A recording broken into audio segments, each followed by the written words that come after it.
Selecting an opening, you can reposition it using its green grips.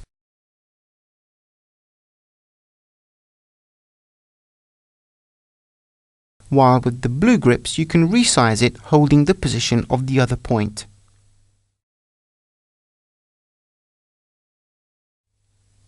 In 3D view, the grips allow you to reposition the opening and resize it in both the extension and in height.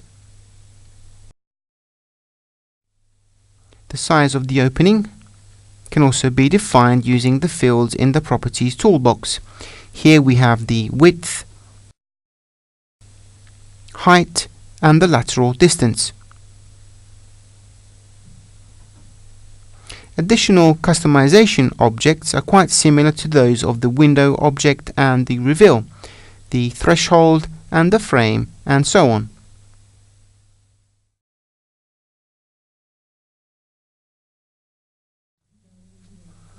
A further geometric characteristic is the opening's shape.